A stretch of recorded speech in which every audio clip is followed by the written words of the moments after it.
LGBT Pro Max na yun. Luwag-luwag naman po ng Honda Click, tinusok-tusok pa naman ako sa likod ng espada niya. Halos nakadikit na sa akin. Kaya may yung kamay niya gumagapang naman dito, pababa naman dito sa bed bag ko. Sabi ko lang ganyan, sir. Di tayo talo, pares tayo may espada. Walang ganun. Eh, nakakabastos eh. Hindi. Nakaka-open. Sasabihin pa niya ako, choosy mo naman, kala mong pogi mo. Eh di wow. Kala mo raw ang pogi ko eh. Wala naman sa pogi yung may tsura yan eh, kung marunong rumispeto eh. Trabaho lang, walang molestyahan. Mag-book lang kayo, sumakay mo po, atid namin kayo. So yun lang, walang bastusan.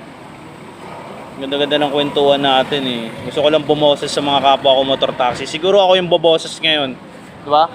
Siguro ako na yung maglalakas loob na bumoses ngayon na hindi nakakatawa yun, sabi ko sa'yo. Sinasakyan lang din kita. Siya yung nag-open una ng kwentuhan na medyo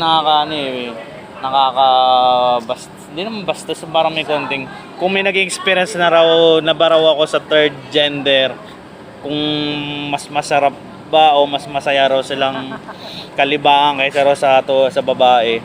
Sana pakialam ko ron.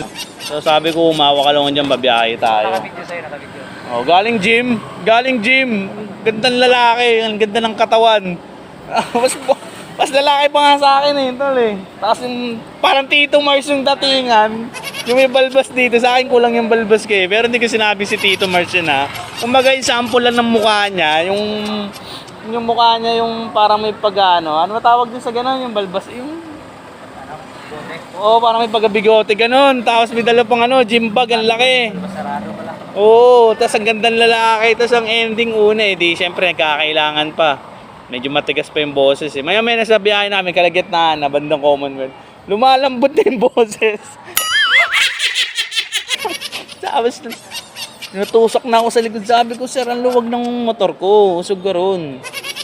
Wag mo kong itulak dito. Wag mo kong tusukin ng espada mo. Ang tigas eh. Oo, ang tigas. Siguro mas malaki pa yung espada niya kaysa sa akin. Malayo ba biyahe? Malayo. Siguro mula parang regalado. Pero kung gusto niyang bumuking, di sana doon lang siya sa Adonis, di ba? So, bumuboses lang ako sa mga kapwa ko motor taxi na kung mapapanood man to ng mga kalahi nyo o ka-member nyo sa mga third gender na LGBT Pro Max, sana respeto nyo rin yung trabaho namin. Naihatid naman namin kayo ng maayos eh. Magbayad kayo ng tama, okay na yun. Magte-thank you kami sa inyo. Pero yung babastusin nyo kami, hindi pwede yun sa amin yun. Siguro ako, napagpasensya ako. Pero sa ibang rider, baka siguro tinamaan na yun. O kung ibang rider siguro nag-get away niya ng ganun. Siguro nakukuha niya siguro ng mga 500 o 1,000. Siguro yung walang-wala na, yung talagang walang biyahe. O diba? Huwag gandun lang.